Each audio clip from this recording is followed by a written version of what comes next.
Hey Falcons fans, we have a lot to talk about after the recent game, so let's dive right in. But before we get started with today's exclusive updates, take a moment to hit that like button and subscribe to the channel.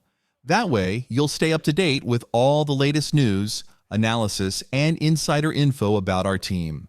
Trust me, you don't want to miss what we've got for you today. It's big news.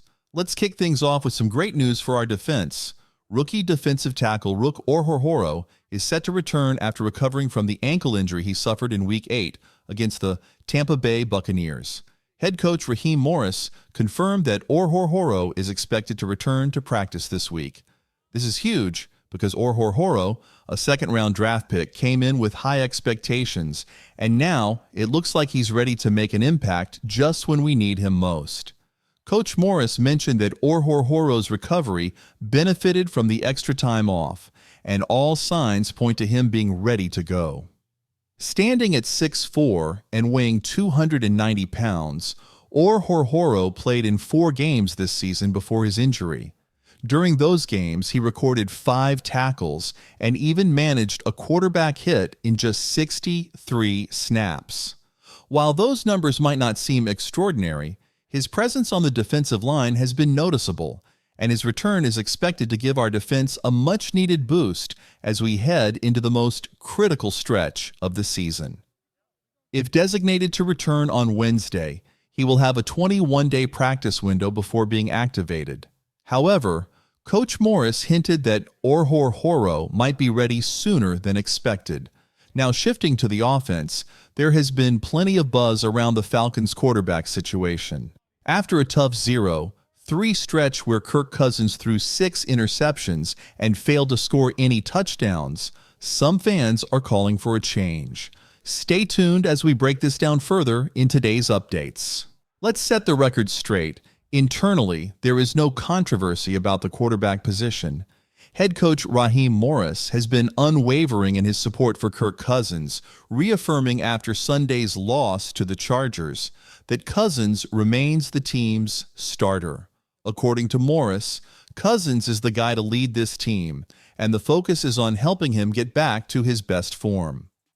Backup quarterback Michael Penix Jr., the team's first-round pick, has also voiced his support for Cousins. Penix understands his role and is ready to step up whenever the team needs him, but he's made it clear that he believes in Cousins' ability to turn things around. In fact, Penix has said that Cousins is a great quarterback who has proven himself time and time again, even amidst recent struggles. That kind of endorsement speaks volumes about the chemistry and respect within the locker room. Cousins himself has been refreshingly honest about his performances, stating that there is no entitlement in the NFL and that he needs to play at a level that justifies being on the field. This accountability has been praised by Morris and the team, and it's one of the reasons they still believe in him. Despite throwing 6 interceptions and being responsible for 4 fumbles in the past 3 games, Cousins has owned up to his mistakes and is determined to improve. This week's matchup against the Minnesota Vikings is shaping up to be a pivotal moment for Cousins and the Falcons. At 6-6, Atlanta is tied for the lead in the NFC South and holds the tiebreaker over the Buccaneers. A win on Sunday could solidify the Falcons' position at the top of the division and keep their playoff hopes alive. But 9 that's rolling the dice, and with only 5 games left, time is running out. Now let's talk about Raheem Morris. When the Falcons hired him, many fans were skeptical, but others, myself included, thought he had the CEO-type qualities to lead this team. He's been a respected figure in the league, known for his defensive mind, but also his versatility. Having coached wide receivers during his time under Dan Quinn, he even showed promise as an interim coach back in 2020. But here's the thing, being a good leader and being a great head coach are 2 different things. The losses in this recent skid have exposed some cracks, losing to the Saints after their head coach was fired. Tough, but maybe forgivable. But the losses to the Broncos and Chargers, those sting. It feels like Morris is getting out-coached. especially against some of the top-tier names in the league. Just look at who he's beaten this season. Teams like the Buccaneers twice, the Cowboys under Mike McCarthy, and a few struggling squads like the Saints before Dennis Allen was fired. Solid wins, sure, but they don't scream. Elite coaching on the flip side. Look at who he's lost to.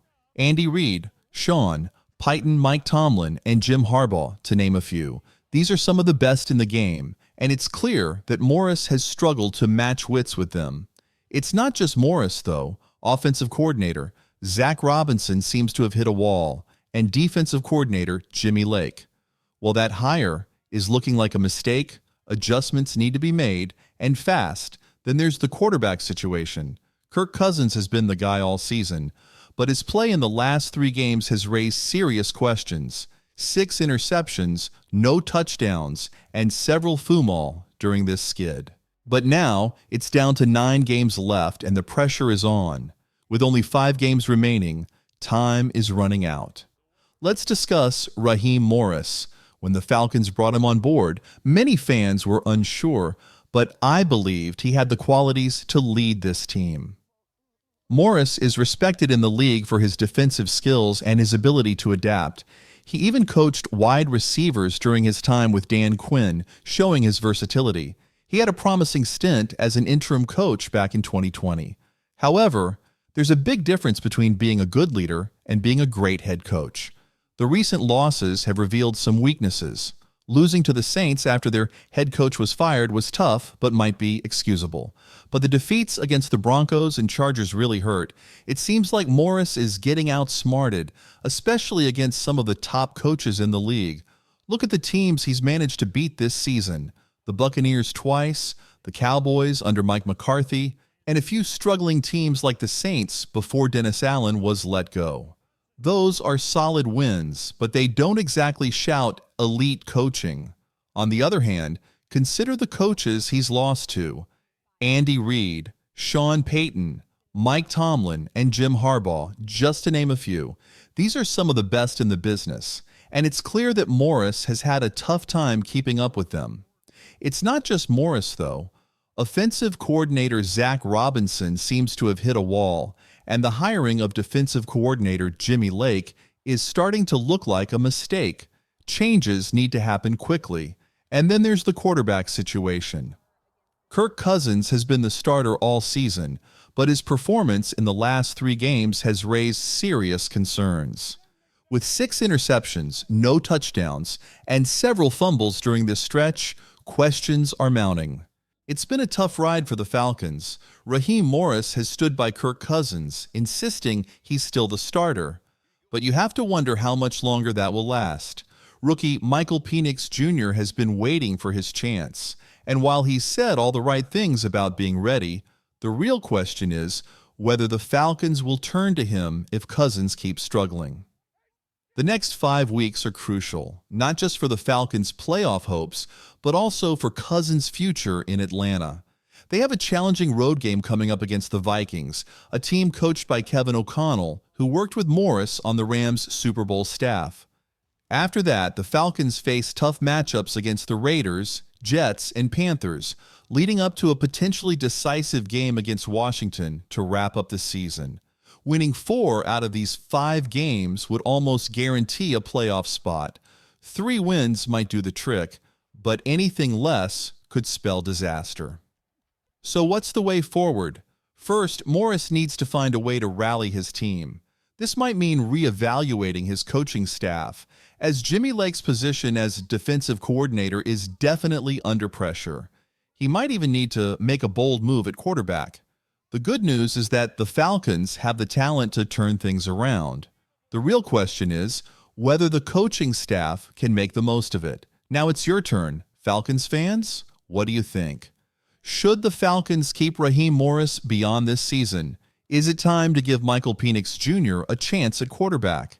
And how confident are you heading into these last 5 games? Share your thoughts in the comments below. If you enjoyed this breakdown, don't forget to like this video and subscribe to the channel for more updates, analysis, and exclusive content about your Atlanta Falcons. Go Falcons!